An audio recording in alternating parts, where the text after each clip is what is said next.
निकल जाता है। हमारा कीड़ा मकोड़ा भी, सोचिए हम तितली भी, सोचिए आपसे कितना हम आपको मानते हैं, कीड़ा मकोड़ा भी आपको छूने नहीं दे रहे हैं। छूने अम्मा मोजरी गईले महुआ को जाई गईले,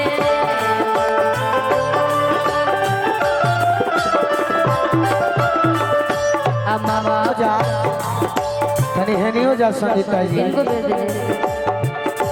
अम्मा मोजरी गईले महुआ को जाई गईले,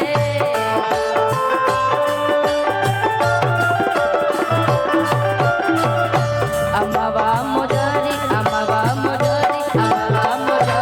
गईले महुआ को जाई गईले।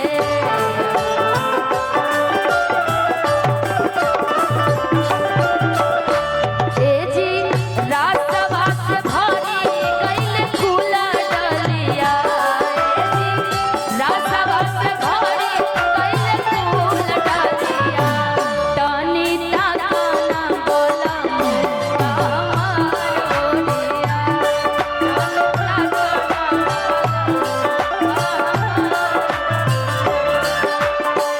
पापा जी के मम्मी जी के, पापा जी के मम्मी जी के पहरा के बावजूद के इधर के हल्का में मत ली। हाँ सोचा जे गोलू राजा पर तितली भी अधूरी गाड़ी, तितली नहीं है, तितला था, काट लेता तो फिर अरे काटी ना, इतना बड़ा निकल जाता है।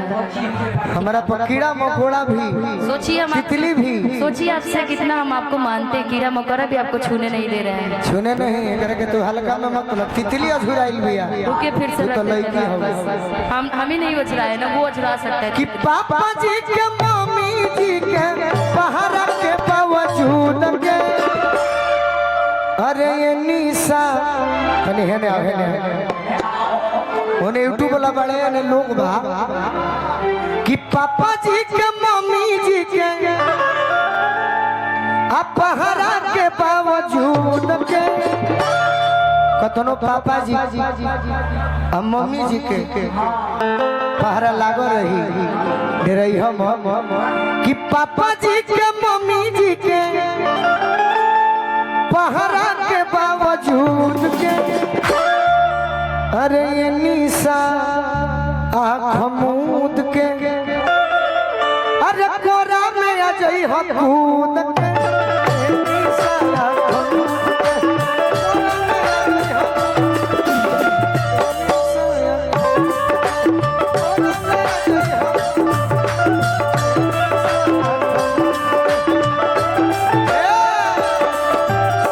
और का कि तहरा लाल लाल उठावा से मोध छुएला,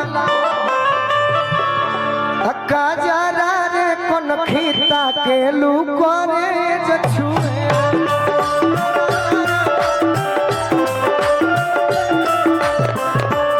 तारा के हम इतना मानीला कि तू हमार शिकायत पहलवानों जो भी करबो तो पहलवान जी हमारे के डटी है ना। आपकी शिकायत क्यों करूंगी जब मान गम ना हमारा राइफल बम के, अरे ना बुलेट बारूद के, अरे ये डरली, अरे ये डरली आँख मूंद के, अरे गोदी में आ जाई हम कूद के,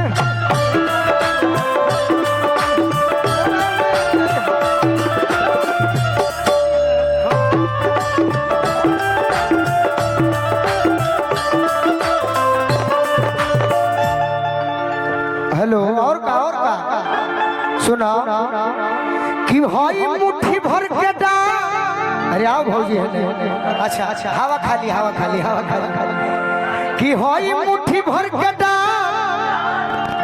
कि भाई मुट्ठी भर के डा तहर तनी लक लक दो, लक लक मने खराब मटका दो, तनी कह अपना बहिनिया से कि होई मुट्ठी भर के डा तहर कोने लोकल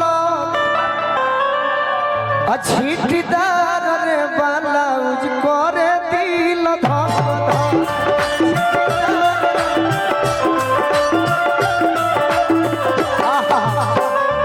अच्छा जानता नहीं निशा जी बहुत अच्छा गायिका है, संगीता बहुत अच्छा नाचेली। एकरा में हाँ उहो गावत नहीं, बाकी एकरा में सवाद गायकी वाला तो है बा, गायकी वाला तो है बा। पहलवान जी सुन ली, रौरा दीवाना बानी सुन ली ना, नहीं जे खड़ा रह के सुनी। इतना दीवाना अपने ही अपने जानी थी, एकरा में सवाद भेटाई। अरे ललकुधिया अमरूद के एकरा में सवाद भेटाई। हमारा में सवाद भेटाई गाना के, बजाना के, डांस के, भाई के। बाकी एकरा में सवाद भेटाई। अरे ललकुधिया अमरूद के। अरे ये निशा पहलवान जी कहतनी ये हम बतिया कहतनी हम रौरा के बदनाम करब दादा।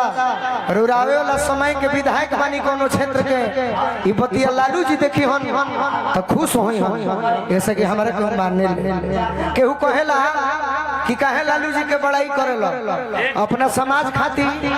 सुन ली ना पहले हम बोलब तो ना तो हम जाते हैं। केहू कहल एक सेकंड आप लोग गा लीजिए, लेकिन हमरा एगो भूमिहार छोट भाई है कौशल सर, भाई दोनों भाई के जोड़ी है। आपको गाना हम वो सुनना चाहते हैं, एगो अब हम सुनतेंगे एक घंटा अभी, लेकिन जतिया जे रहती भूमिहार। सुनी देखिए हमारे समाज के कौशल भैया, ये हमारा सौभाग्य कलाकार के कोनो जात पात ना होला। आई हम बहुत अच्छा बात कहते हैं, सुन लो भाई। निशा जी रो सुनी, हम भूमिहार समाज के लड़का हैं, गर्व से कहिला हर जगह खड़ा भी बानी। बहुत भाई गुस्सा में रहले कि काहे लालू जी के बड़ाई करत यादव समाज के। हम कनी कलाकार खाती हर जात के लोग बराबर पहला बात। आ दूसरा ये से बड़ाई करीला कि लालू जी से हमारा कोनो विशेष लोभ नहीं है, लेकिन लालू जी कलाकार के माने ले, ये से वो कलाकार उनको इज्जत कर ये से हम बड़ाई करना। तो बहुत भाई खिसेने से केहू हमारे समाज के भाई खिसियाए मत, हम हाथ जोड़ते निजी जहाँ बाहू जहाँ हम लड़ब। लेकिन हाँ लालू जी से हम जुड़ल बानी कि बचपन से उनकर प्यार मिलत है। बाकी पहलवान जी जानत नहीं एकरा में सवाद भेटाई। बड़ा ताकत नहीं पहलवान जी। अरे ललकुधिया अमरूद के और का सुनो निशा तरह से वो बात कहते नहीं। कौन गाँव है जी? सुकुल बिगहा कि आव सुकुल बिगहा में पलानी छावे के पहलवान जी के संगे निशा लीटी लावे